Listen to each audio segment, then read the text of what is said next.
મિર્ચી morning. કોણ છે કોણ આ જેમને કંટાળો આવે છે? છે કોણ છે જેમને એવું કહેવાની હિંમત થાય છે કે યાર બોર થઈ ગયા, આ લોકડાઉન પતે તો સારું?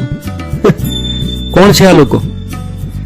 એ મમ્મી વિશે વિચારો જે પોતે નર્સ છે, 15 દિવસથી કોરોનાના દર્દીઓની ટ્રીટમેન્ટમાં સેવા કરે છે ને ઘરે નથી જઈ શકી.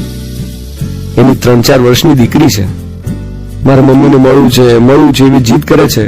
આ દીકરીએ ખાવાનું છોડી દીધું છે. પપ્પા દીકરીને લઈને હોસ્પિટલ જાય છે કે ચાલ બેટા મમ્મી બતાવો. હોસ્પિટલ પહોંચે છે પણ મમ્મી નર્સ છે. હોસ્પિટલના દરવાજે ઊભી છે, ખાલી દૂરથી મમ્મી જોઈ શકે છે પોતાની દીકરીને. માના હૃદયમાં દીકરી માટે મમતા છે, પણ નર્સના હૃદયમાં દર્દીઓ માટે કરુણા અને ચહેરા પર જવાબદારીનો માસ્ક છે. પેલી દીકરી રડી રડીને અડધી થઈ જાય છે, મમ્મી મમ્મી, ને નર્સની આંખોમાં આંસુ છે.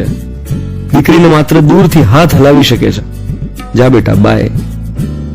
તો કોણ વિચારે છે, કોણ બોલ્યું કે કંટાળો આવે છે? कौन बोला कि बोर हो गए, बस करो, लॉकडाउन बहुत हो गया?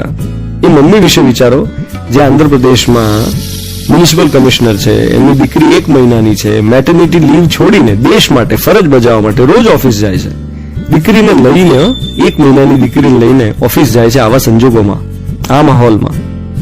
એ વિરાંગના વિશે વિચારો જેના હમણાં જ લગ્ન થયા, ફેબ્રુઆરીમાં પોલીસમાં કામ કરે છે, હનીમૂન કેન્સલ કરીને ડ્યુટી પર હાજર થઈ છે. જેને આપણે ગોલ્ડન પીરિયડ કહીએ ને લગ્ન જીવનનો, એનો ખાખી પીરિયડ છે.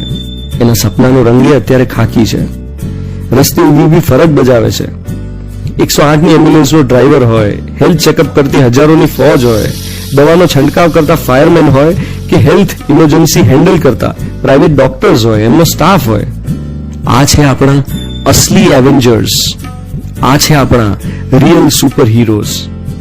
એમના માસ્ક પાછળ છુપાવી દીધી છે એમણે એમની ચિંતા, ડર, પરિવાર માટેની લાગણી, અને માસ્ક પહેર્યો છે દેશભક્તિનો, જવાબદારીનો. તો કોણ છે એ લોકો જેમને કંટાળો આવે છે? હા, યુ આર લિસનિંગ ટુ મિર્ચી. હું છું ધ્વનિત તમારી સાથે.